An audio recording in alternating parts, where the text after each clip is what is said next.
Hi, it's Debbie from Debbie's Dare. It is Fiskars Friday on Thursday late. I was out with the Fellowship of Scrapbookers this morning, and then I had to do some errands. So I'm a little late getting back to this, and then I have a 2-day crop starting tomorrow morning at 8:30 till midnight, 8:30 till 11 on Saturday. So I'm going to be really out of touch with everybody. But what I want to show you today for Fiskars Friday on Thursday is those things that you go nuts over and you go, I wish I could, but I can't. It just, the little tools thing doesn't work right. And that is the Fiskars Texture Plates. Let's see if you can see the pattern there. That's like a wave. This is a little more detailed of a pattern. Let's see. Yeah, you can see it that way. I have several of them, but okay. And then you can see these have flowers on them. This has like a birthday party. Well, to be honest with you, I don't have time to do this thing, although I do it when I do have time. Do it. Okay.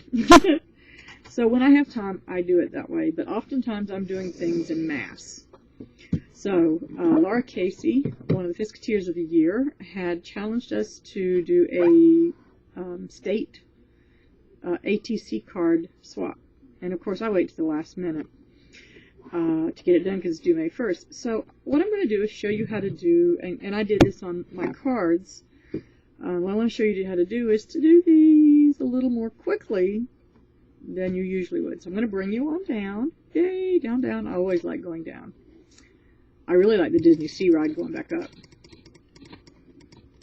But you can see I have my Sizzix Big Kick. I believe Kelly Jo, one of the leads for Fiskars, had showed you what to do with the cuddle bug and what the formula was for stacking. Well, here if you have the Big Kick, and I believe the Big Shot, the Big Kick runs about the same thing. First thing you want to do is have your plate and use the very first, tab right here, tab 2, which is on top and flat. So let's put that in to your die cut machine. Ta-da!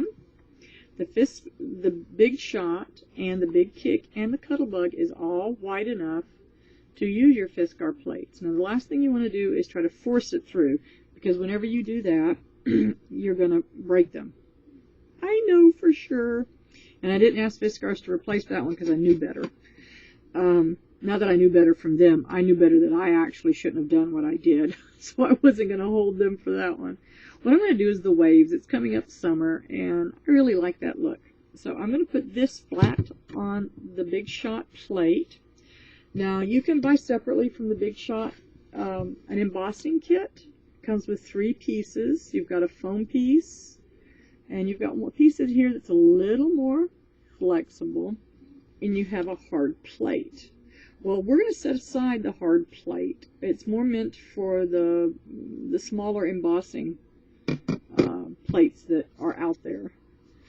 So what we're going to do is on top of the plate, I'm going to use some coordinations because I like what it turns out. And I'm going to place the front of the paper down into it because whenever I squish, I'm going to squish the paper down into the pattern. So we put that down. If I turn it sideways, it'll be easier. There we go. And I'm going to take my very flimsy embossing piece. That helps push the paper down into the pattern. And again, instead of the hard plate, I'm going to use the one that's a little bit softer. And I think, do I have everything? Yep, I've got the number 2 tab up. I have my texturized plate. I have my paper face down. I have my soft piece. And I have my more flexible piece on top. And the next part's just as easy as it comes. So you just roll it and roll it. It's not a hard push. You don't have to worry about it. You're not going to break it when you use this formula, I have to say. Okay. So let's put it here. Let's see how it worked. And you can, I'm going to show you the back and then I'm going to show you the front in a minute. Let's see. I'm getting a lot of light. Oh, there's the back. Let's see if you can see the front. All right, there's the front, but I'm going to show you what I'm going to do with that in a minute. So I tell you what else we can do. Let's do the flowers, just for practice again. It's flowers and butterflies. So again, I've had my flat plate, my textured plate, and I've got a little strip of coordinations. I'm going to actually, that's just for my benefit, put this face down, put my foam piece over the top so we can push it down into that pattern. Flexible plate, in you go. Big Shot, Big Kick should work about the same. The Cuttlebug has a different formula, but it's very easy to figure out, or check it on YouTube. Okay, so out this goes. Let's see if we see this pattern as well. Take off the flimsy. Here's the back. So you can see where it pushed through. And then here is the front. Okay, now let's have fun. Which, before today, it wasn't as much fun doing this with basically a fingernail file. So that wasn't fun at all. So I went out and invested in a Tim Holtz little sander. And you can get just a regular little sander at Lowe's. But I'd been wanting this anyway, so I went ahead and got one from Ideology. So what you can do now is just lightly take and go over these. I don't even have to do lightly, to be honest with you. I mean, I give it some push down on there. It doesn't bother me at all. And you can even, with the sanding, you can even go around the edges of this coordination. You can also use a Whirlwind's Double Mate. Anything with a white core or a different color core is really going to stand out. Now let me wipe it off because it gets dusty. Now can you see this for a background on a card? And I'm going to tell you what here, whenever I sanded it, it flattened it just a hair. Not totally, but I've been able to put adhesive things on it. I've been able to glue, adhere anything that I want to on it, and it's not bumpy and it doesn't come off. And I even stamped on it. And when I stamped on it, I didn't get this little crookedy thing. So that is really nice. So let's do the flower one and see what it looks like. Make sure I got the right side. If I didn't have. Ha! Okay, let's just give it a sand through. This is much better than what I was using the other night, I'm telling you. You can go straight. I like doing this because it makes sure to get all the corners of it. When I was doing these with the cards, the 51, I had enough paper dust to kill a horse. And I thought I was going to croak that night.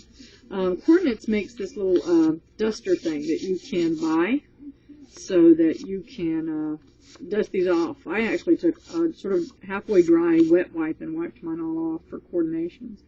But see how that stands out? Now you don't tell me that I did not do this fast, easy.